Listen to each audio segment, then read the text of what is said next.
नाजरीन आदाब, सियासत टीवी के खुसूसी प्रोग्राम खबर ख्याल में आपका इस्तकबाल है। मैं सैयद इस्माइल ज़बीउल्लाह और मेरे हमरा शाहिद उमेर आपके खिदमत में दोबारा हाजिर हुए। नाजरीन, शुरुआत करते हैं बॉलीवुड के बेहतरीन अदाकार धर्मेंद्र के आज इंतकाल से, निधन से।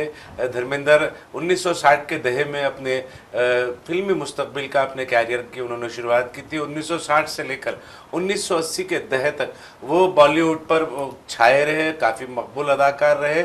आज उनका निधन हो गया है। नाज़रीन, आपको बता दें, इससे कबल भी धर्मेंद्र के इंतकाल की, मौत की जो है खबर वायरल हुई थी, गश्त कर रही थी, जिसको बाद में जिसकी तरदीद की गई और ज़राए अबलाग ने धर्मेंद्र की हालत ख़राब होने की इत्तला दी। उसके बाद उनका इलाज चल रहा था, वो घर पर थे। हम इसी से आज की शुरुआत करते हैं। जी शाहिद। सर देखिए, अगर हम बॉलीवुड एक्टर धर्मेंद्र की बात करें तो इनकी काफ़ी पुरानी ऐसी फिल्में रहीं जो लगातार हिट रही। उन्होंने 89 की उम्र में आखिरी सांस ले भी, आपने कहा कि कुछ दिन पहले से इनकी तबीयत काफ़ी ख़राब चल रही थी। बीच में कुछ ऐसे सोशल मीडिया पे अफवाहें भी उड़ी जिनमें इनके मृत्यु की खबरें सामने आई, लेकिन फिर बाद में देखा गया कि वो अच्छे से हॉस्पिटल से सामने निकल कर अपने परिवार और साथ मिल रहे थे। लेकिन फिर बाद में अचानक आज सुबह ऐसी खबरें आती है जो मतलब किसी को ऐसा यकीन नहीं रहा कि अचानक कैसे। लेकिन आज इनके निधन की अगर हम बात करें पूरे, तो इसमें यह भी देखा गया कि बहुत ही कदम फूंक फूंक के किसी ने इस खबर को सामने लाया, क्योंकि माजी में जो है बड़ी गलती हो गई थी और ये सामने आया था कि जो खबरें, क्योंकि कौमी ज़राए अबलाग ने, नेशनल टेलीविजन चैनलों ने इस खबर को बड़े ही ब्रेकिंग न्यूज़ के तौर पर शाये किया, नशर किया था, जो बाद में फर्जी साबित हुई और झूठ साबित हुई। आपको ये बता दूं कि बीच कैंडी जो हॉस्पिटल है, वहां पर धर्मेंद्र ज़ेरे इलाज थे। वहां से उन्हें तबीयत में उनकी मतलब नासाजी, तबीयत ज्यादा हो रही थी, बहाली आने के बाद उन्हें घर वापस ला लिया गया था। उसके बाद से अचानक आज ये खबर आई कि धर्मेंद्र का निधन हो गया है, धर्मेंद्र अब इस दुनिया में नहीं रहे। लेकिन ये भी देखें सर कि इस पूरे अगर हम वाक़या की बात करें तो बीच में जिस तरह से चीज़ें चलती रही, उसके बाद भी देखा गया कि मीडिया पे एक सवाल खड़ा किया गया। खैर वो एक अलग मुद्दा है। लेकिन अगर हम धर्मेंद्र की फिल्मों की बात करें तो इनकी काफ़ी सुपरहिट फिल्में रही जो कि इन्होंने अमिताभ बच्चन के साथ काम किया। अगर हेमा मालिनी की बात करें, उनकी भी काफ़ी 20 ऐसी फिल्में रही जो हिट कर गई। इनके अक्सर डायलॉग ऐसे हैं जो अभी भी याद किए जाते हैं। अगर हम हिट फिल्मों की बात करें तो जैसे लोहा, दादागिरी, तमाम ऐसी फिल्में हैं। आप ये लोहा, दादागिरी जो फिल्में हैं, ये बाद की फिल्में बता रहे हैं। 1960 के दहे में जो है उन्होंने शुरुआत की। ऐसी बहुत सारी फिल्में जिसमें आंखें हैं, आया सावन झूम के, जीवन मृत्यु, मेरा गांव मेरा देश, सीता और गीता, राजा जानी, जुगनू, यादों की बारात, दोस्त, शोले, प्रतिज्ञा, चरस, धर्मवीर, चाचा भतीजा, गुलामी, हुकूमत, आग ही आग, ऐलान जंग, ऐसी बहुत सारी फिल्में हैं जिसमें धर्मेंद्र ने अपनी बेहतरीन अदाकारी का लोहा मनवाया और उन्होंने अपनी बेहतरीन अदाकारी से जो अपने मद्दाहों का दिल जीता। आपको ये बता दूं कि धर्मेंद्र जो है दिलीप कुमार के बहुत बड़े फैन थे। शहंशाह जज्बात दिलीप कुमार जो है उनके बहुत बड़े फैन धर्मेंद्र थे और वो अक्सर अपने इंटरव्यू में ये कहा करते थे कि हमने अदाकारी सीखी है बॉलीवुड के, हिंदी फिल्मों के भगवान का उन्हें खिताब दिया करते थे दिलीप कुमार को। हमने अदाकारी सीखी है, अदाकारी का हमारे अंदर शौक पैदा हुआ है दिलीप कुमार को देखकर। इस तरीके की बातें जो है धर्मेंद्र किया करते थे। जी अब देखिए, लेकिन आज जिस तरह से हम पूरे इनके वाक़े की बात करें कि आज देखा गया कैसे वहाँ पे बड़े बड़े एक्टर पहुँचे, सभी ने ट्वीट कर सोशल मीडिया को लेकर इसकी काफ़ी खेद व्यक्त की, उनकी आत्मा को शांति के लिए प्रार्थना की। लेकिन अब इनके हम पूरे फैमिली की बात करें तो इनके जिस तरह से धर्मेंद्र ने मेहनत की थी, कड़ी मशक्क़त के बाद इस मंजिल तक पहुँचे थे, क्योंकि इनका बैकअप ऐसा कुछ रहा नहीं। अब भी अगर हम सल्ली देओल की बात करें या तमाम जो इनके घर की फैमिली है तो उनको एक बैकअप रहा। लेकिन इन्होंने अभी आपने कहा कि दिलीप कुमार कितने बड़े वो फ़ैन थे, तो इसी अंदाज़ा लगाया जा सकता है कि किस तरह से कड़ी मशक्क़त मेहनत करने के बाद वो यहाँ तक पहुँचे। लेकिन आखिरकार आज वो दुनिया को अलविदा कहे गए।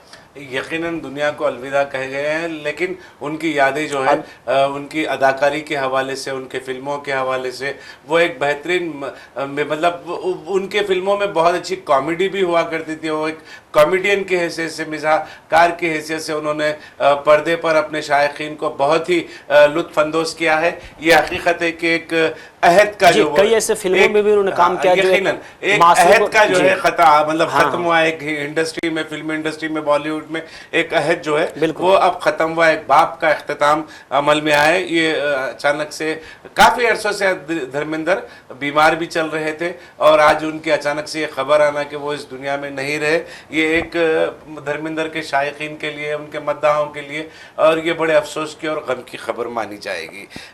शायद हम रुख करते हैं जस्टिस सूर्यकांत का। 53वें चीफ जस्टिस ऑफ इंडिया की हैसियत से उन्होंने हलफ लिया है। आज उनका हलफ बर्दारी तकरीब अमल में आई है। सदर जमहूरिया द्रौपदी द्रौपदी मार्मू ने उन्हें हलफ दिलाया है और वो हलफ लेने के बाद जो है 53वें इस मुल्क के चीफ जस्टिस ऑफ इंडिया बन गए हैं।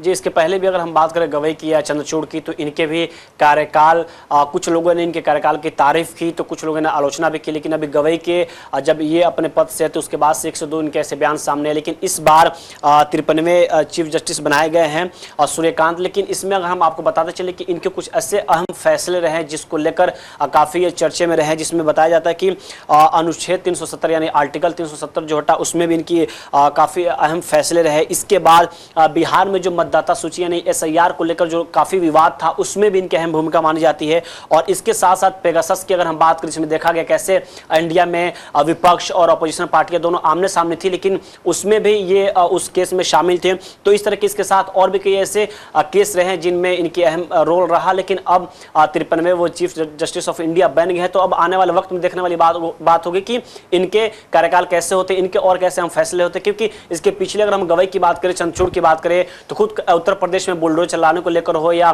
देश में और कई ऐसे सारे विवाद हैं जिसपे इन्होंने सख्त टिप्पणियां की, सरकार को आईना दिखाने का काम किया। लेकिन अब देखने वाली बात होगी कि सूर्यकांत जो बने इस बार चीफ जस्टिस, तो आने वाले वक्त में इनके कैसे फैसले होते हैं और इनका क्या रुख होता है। क्योंकि एक उम्मीद है, लोगों को उम्मीद है, क्योंकि अगर हम सुप्रीम कोर्ट की बात करें तो मैं कार्यकाल की वजाहत कर दूं। कार्यकाल के मतलब ये मतलब मियाद जो है, उनकी जो मियाद रही है, टेन्योर जिसको इंग्लिश में हम कहते हैं, मियाद को हिंदी में कार्यकाल कहते हैं। वो कार्यकाल का जो हमारे शाहिद ने जिक्र किया था, वो मियाद जो यकीनन मुतनाज़ा रही, कहीं पर खुशगवार माहौल रहा, कहीं पर अवाम के मफाद में फैसले जस्टिस DY चंद्रचूड़ के रहो या फिर GS गवाही के रहो, इनके जो फैसले हैं वो यकीनन अवाम के मफादात में भी कहीं रहे, कहीं हुकूमत की पुष्टपनाही करते हुए भी, हुकूमतों की पुष्टपनाही करते हुए भी उनके फैसले दिखाई दिए। बहरहाल वो जो तमाम फैसले जो अदालती फैसले, अदालत की जानिब से एक बार फैसला हो जाता है तो यकीनन मुल्क की आवाम को उन फैसलों को सरखम तस्लीम करना पड़ता है। ये जमहूरियत का जो एक अहम सुतून है अदलिया के जानिब से दिए गए फैसले। अब देखना यह है कि जस्टिस सूर्यकांत के सामने बहुत बड़े चैलेंजेस हैं, बहुत सारे मसाइल हैं, क्योंकि आने वाले दिनों में मुल्क भर में SIR का मसला चलने वाला है। SIR का मसला चलते हुए यकीनन अपोजिशन सियासी जमातें जो हैं, जिस तरीके से बिहार में मुख्तलिफ दरखास्तों के ज़रिए SIR में हो रही धांधलियाँ, बदउनवानियाँ और गफलत कोताहियों के साथ साथ नाइंसाफ़ियों को रोकने के लिए अदालत का दरवाज़ा खटखटाया था। मुल्क भर में SIR की पेशकश की जा रही है, SIR कराने की बात की जा रही है। तो अब देखना यह है कि जस्टिस सूर्यकांत जो है बहैसियत chief justice of India Hindustan की आवाम के साथ किस हद तक वो मतलब उनका ताउन रहता है और अवामी मफादात में किस हद तक वो फैसले सुनाते हैं आइन और जमहूरियत की रूह से। बिल्कुल, क्योंकि सूर्यकांत की हम बात करें तो चीफ जस्टिस ऑफ इंडिया किसी भी कोर्ट की अगर बात की जाए तो एक आम आवाम की उस पर बहुत ही ज़्यादा भरोसा होता है, क्योंकि वो एक उम्मीद के सहारा वहाँ जाता है। अभी भी देश में कई ऐसे केस पेंडिंग है जिसको लेकर सुनवाई बाकी है। हम अगर बड़े बड़े केस की बात करें, शरील इमाम की बात करें, तमाम जो ऐसे नेता हैं, माफ़ कीजिएगा, लोग हैं या नेता, बड़े बड़े भी केस चल रहे हैं। तो एक उम्मीद होगी कि सूर्यकांत का जो टेन्योर रहा वो कैसा रहता है, क्योंकि ये बताया जा रहा है कि 15 महीने का ये अपना जो पूरा काम है उसको पूरा करेंगे और 2027 तक ये फरवरी में रिटायर होंगे। लेकिन इस बीच का जो क्योंकि इसी बीच कई ऐसे स्टेट में इलेक्शन होने वाले भी है, SIR का भी आपने मुद्दे का जो जिक्र किया, तो तमाम ऐसी चीज़ें रहेंगी जो कि सूर्यकांत पर नजरें लोगों की टिकी रहेंगी। तो आने वाले वक्त में देखने वाली बात होगी कि इनके कैसे अहम फैसले होते हैं और कौन कौन से ऐसे बड़े केस होते हैं जो इनके टेन्योर के दौरान उसको खत्म किया जाता है। नाज़रीन, आपको बता दें जस्टिस सूर्यकांत ने अपनी अदालती कार्रवाई मतलब बहैसियत जज उन्होंने शुरुआत की थी हरियाणा के एक गाँव से। हरियाणा के एक गांव की अदालत से उन्होंने अपनी शुरुआत की थी और वहां से लेकर सुप्रीम कोर्ट पहुंचे और चीफ जस्टिस ऑफ इंडिया वो बन गए हैं। तो अब यकीनन देखना है कि आने वाले दिनों में जो चैलेंजेस दरपेश हैं वो उन चैलेंजेस को आइन की रूह से किस तरीके से वो हल करते हैं। नाज़रीन, आपको बता दें, महाराष्ट्र में कुछ तलबा के साथ, स्टूडेंट्स के साथ बदसलूकी की गई, मारपीट की गई। उन्हें मूर्ति के मतलब पैर छूने का उनके ऊपर दबाव डाला गया, महज इसलिए क्योंकि वो उन लोगों ने नमाज अदा की थी कॉलेज के अहाते में। और ये कॉलेज के अहाते में ये काम अंजाम देने के बाद, नमाज अदा करने के बाद, उन 3 नौजवानों के साथ बड़ी ही बदसलूकी की गई। उन्हें परेशान और हिरासा किया गया, उन पर माफ़ी मांगने के लिए दबाव डाला गया और उन्हें जो है मतलब एक मूर्ति के जो है वो उनके पसे पर्दा, वो जो सोशल मीडिया पर जो वीडियो गश्त कर रहा है, फोटोज़ गश्त कर रहे हैं, उसमें हम साफ तौर पर देख सकते हैं कि उनके जो आँख में जो है एक मूर्ति है, वो मूर्ति के पैर छूने के लिए उन्हें मजबूर किया गया। तो क्या ये किस तरीके का जुल्म है, किस तरीके की ज़्यादती है? क्या मजहबी आज़ादी एक सलब हो गई है? क्या किसी की नमाज़ पढ़ने पर, कोई किसी मुसलमान के अगर स्टूडेंट है, कॉलेज में है, नमाज वो पढ़ रहा है, तो क्या उसने जुर्म किया है? ये तमाम चीज़ें रियासती इंतज़ामिया को, शहरी इंतज़ामिया को, ये तमाम चीज़ों का जायज़ा लेने की ज़रूरत है। जी सर, अगर हम महाराष्ट्र के ये पूरे हम वाक़या की बात करें तो एक आइडियल कॉलेज जहाँ ये पूरा ये जो तस्वीरें सामने आई, लेकिन इसमें सवाल ये हम खड़ा होता है कि पूरे देश में कई ऐसी जगह पे हैं जहाँ आप खुले तौर पे मंदिर जाते हैं, आपकी जो आस्था है उसको आप पूरा करते हैं, लेकिन एक महज कुछ अगर स्टूडेंट वहाँ पे अपनी नमाज अदा कर लेते तो आप उस पर एक्शन वो भी तब लेते हैं जब कोई दूसरे धर्म के लोग उस पर अपनी नाराज़गी जाहिर करते हैं, उसके बाद उस पर एक्शन लेते हैं, वो भी छात्र। क्योंकि अगर इस देश के आइन की बात करें उसमें इस बात की इजाज़त दी गई है कि आप क्या पहने, क्या खाएं, या फिर आप अपने जो आपके धर्म की जो आस्था है आप उसको पूरा करें। लेकिन यह बशर्ते सिर्फ महाराष्ट्र की बात नहीं है, इसके पहले भी देश के अलग अलग हिस्सों में, अलग अलग कोनों में ये चीजें देखी गई हैं जहां पर लगातार धर्म के नाम पर लोगों को टारगेट किया गया, युवाओं को सबसे ज्यादा टारगेट किया जा रहा है। महाराष्ट्र की अगर बात करें तो महाराष्ट्र में कई ऐसे मंत्री हैं जिनके विवादित बयान के बाद से उनको मंत्रालय में शामिल किया जाता है। तो अगर वैसे सिचुएशन में ऐसे लोगों को अगर प्रमोट किया जाएगा तो इसमें उस संगठन की गलती बाद में पहले उनकी गलती है जिनकी आड़ में ये सब चीजें की जा रही हैं। महाराष्ट्र के अगर विकास की बात करें तो वहां पर लगातार यही आरोप लगते रहे कि फडणवीस की अलग एक छवि मानी जाती है। वहां के जो पॉलिटिशियन हैं वहां पर भी देखा गया बीच में कैसे इलेक्शन से ठीक पहले किसी बड़े नेता को गोली मार दी जाती है। लेकिन अगर हम इस कॉलेज की बात करें तो छात्रों ने बाकायदा माफी मांगी, लेकिन उसके बाद भी उन पर कई तरह के दबाव बनाए गए। लेकिन अहम सवाल है कि बात यह है शायद यहाँ पर अगर हम देखें वो रियासतों में जहाँ पर बीजेपी बरसरे इख्तिदार है, बीजेपी रूलिंग स्टेट्स है, वहाँ पर इस तरीके की जो तंजीमें हैं, विश्व हिंदू परिषद हो या फिर बजरंग दल हो, हिंदू युवा वाहिनी हो, या फिर गौ रक्षा के नाम पर जो खुद साख्ता तंजीमें हैं, गौ रक्षक है, ये तमाम जो है इन्हें पूरी खुली आज़ादी दे दी गई है, इन्हें पूरी छूट दे दी गई है। वो निकलते हैं धड़ल्ले के साथ और इस तरीके का अगर कहीं पार्क में कोई नमाज पढ़ता है तो वहाँ पर जाकर दूध से धोने के काम करते हैं। अगर गंगा जल लाकर गंगा जल छिड़कते हैं वहाँ पर, या फिर किसी तफरीही मुकाम पर कोई नमाज पढ़ता हुआ दिखाई देता है तो वहाँ पर गौमूत्र और गंगा जल लेकर ये पहुँच जाते हैं।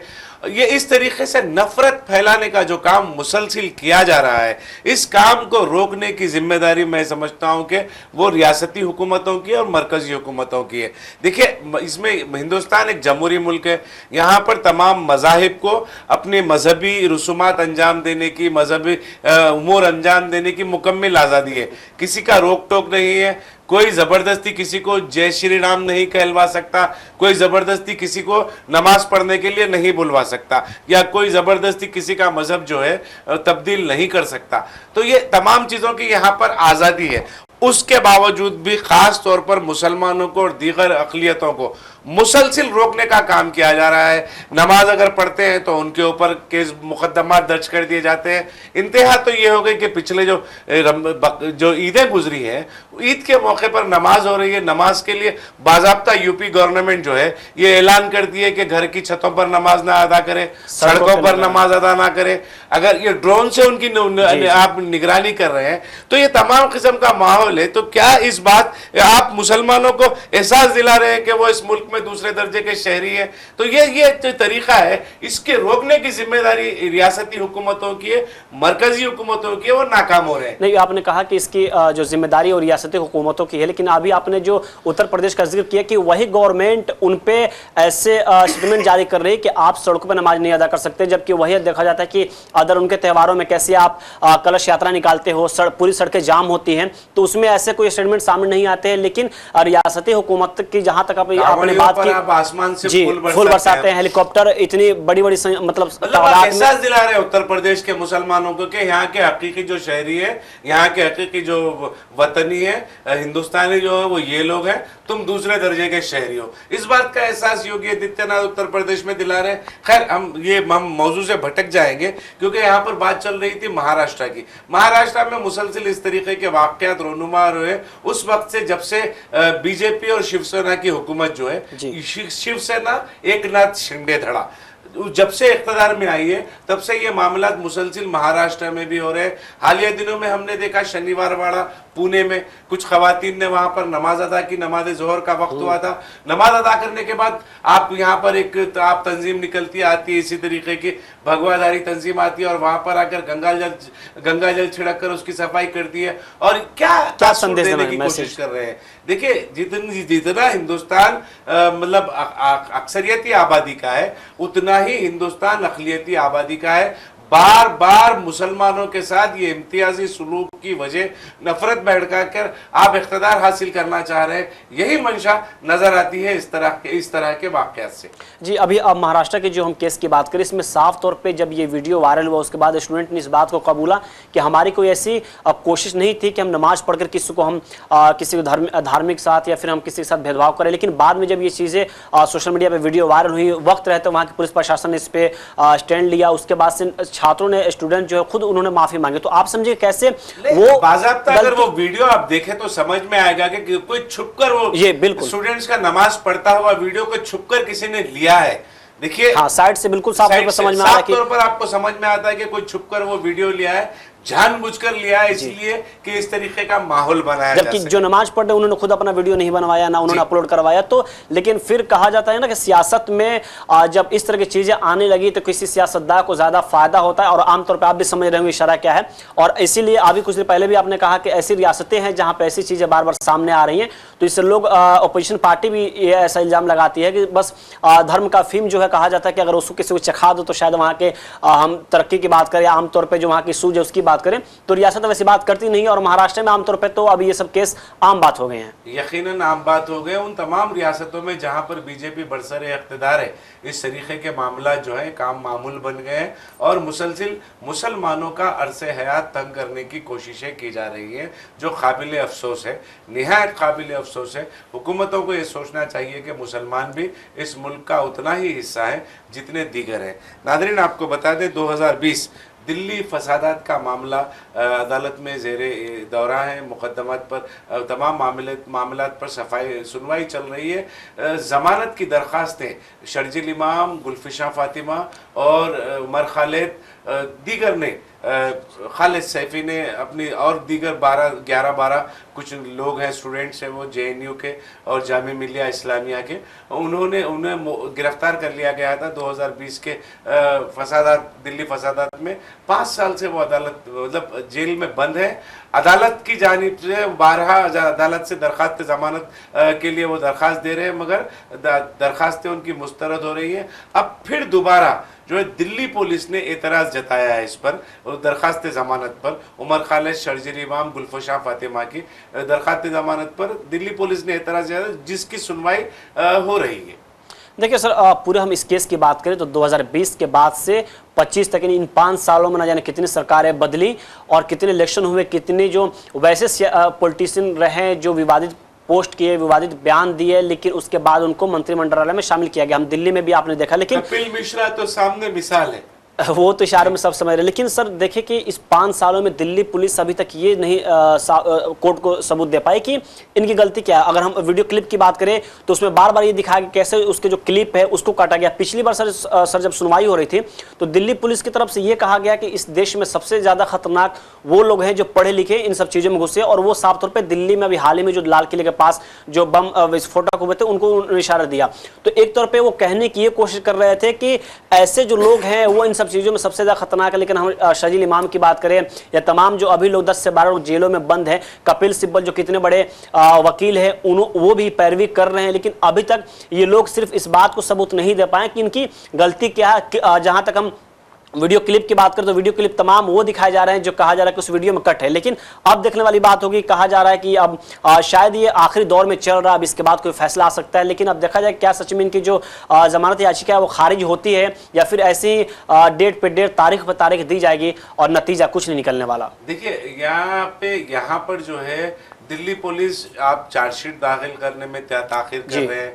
दूसरा शवाहिद जो है, हालांकि सुप्रीम कोर्ट ने फटकार भी लगाई है इस मामले पर कि भाई अब तक आप फर्द जुर्म साबित करने में नाकाम हुए हैं और शवाहिद पेश करने में नाकाम हुए हैं, उसके बावजूद भी आप ये तमाम जो दिल्ली फसादात 2020 के फसादात में जिन्हें गिरफ्तार किया गया उनकी दरखास्त जमानत पर एतराज जता रहे हैं।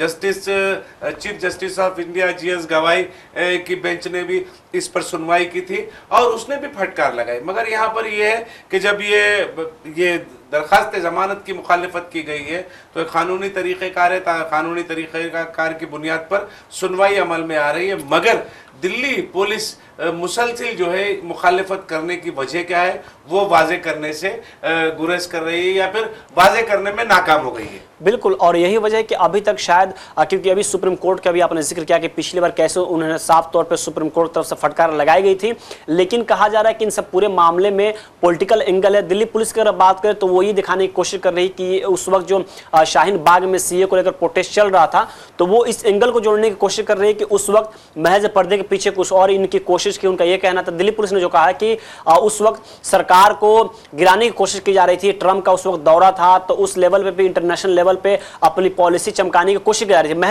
महज ये दिल्ली पुलिस की तरफ से कहा जा रहा है, लेकिन अभी तक दिल्ली पुलिस इस चीज को सबूत को कोर्ट के सामने पेश कर उसमें कामयाब नहीं रही कि पूरी पुख्ते तौर पे ये साबित कर सके कि इन सभी लोगों की गलती है। लेकिन अब सुनवाई चल रही है, अब देखने वाली बात होगी कि सुनवाई के बाद इस पे क्या चीजें निकल कर सामने आती हैं। नाजरीन, एक तरफ तो इलेक्शन कमीशन ऑफ इंडिया जो है सारे मुल्क में SIR कराने की बात कर रहे हैं और बहुत सारे नित नए क़वानीन भी SIR के हवाले से निकल कर सामने आ रहे हैं। हालांकि मगरबी बंगाल की हुकूमत SIR की मुखालिफत कर रही है, केरला में केरला की हुकूमत SIR की मुखालिफत कर रही है, तमिलनाडु की हुकूमत भी SIR की मुखालिफत कर रही है। उसके बावजूद जो है सारे मुल्क में SIR अब जो है चूँकि 12 रियासतों में SIR का काम मुसलसिल जारी है, तो उत्तर प्रदेश भी एक ऐसी रियासत है जहां पर SIR का काम special intensive revision voter roll जो है उसका जारी है। मगर यहाँ एक खबर ये उत्तर प्रदेश से निकल कर आ रही है कि 60 BLOs जो है उनके खिलाफ FIR किया गया है। उन पर इस बात का इल्ज़ाम है कि वो कोताही कर रहे हैं, मतलब गफलत बरत रहे हैं और अहकामात जो हैं आला ओहदेदारों के नहीं मान रहे हैं।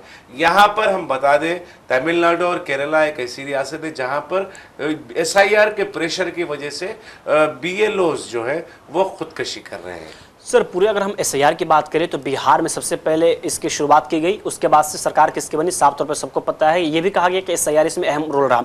गवर्नमेंट की बात करें या फिर हम चुनाव इलेक्शन कमीशन की बात करें, SIR में ये कहा गया कि पूरे तौर पर हमारे पास उतने लोग हैं काम कर सकते हैं। लेकिन अभी जो आंकड़ा सामने आया है वो काफ़ी चौंका देने वाली आंकड़ा। उसमें यह कहा जा रहा है कि अभी तक महज 19 दिनों में 6 राज्यों में 16 BLO ने मौत किया। इसमें कुछ लोगों ने आत्महत्या की है तो कुछ लोगों ने अलग जान गए हार्ट अटैक से। इसमें तमिलनाडु और केरल की की बात करें तो इसमें एक एक आपको जानकर हैरानी होगी, गुजरात में 4 दिन में 4 बीएलओ की मौत हो जाती है, वही 24 घंटे के ही अंदर सिर्फ 2 बीएलओ की मध्य प्रदेश में मौत हो जाती है। मध्य प्रदेश में बीजेपी गवर्नमेंट है, गुजरात में बीजेपी गवर्नमेंट है। पश्चिम बंगाल में सुसाइड के केस सामने आते हैं जहां पे 3 बीएलओ की मौत होती है। तो अभी तक लगातार ये आंकड़े बढ़ते जा रहे हैं, लेकिन वही दूसरी तरफ अगर हम बात करें तो इन मौतों के बाद अभी तक सीआई की तरफ से कोई भी ऑफिशियल बयान सामने नहीं आया है और कहा यह भी जा रहा है कि इसकी वजह से लगातार बीएलओ प्रेशर महसूस कर रहे हैं।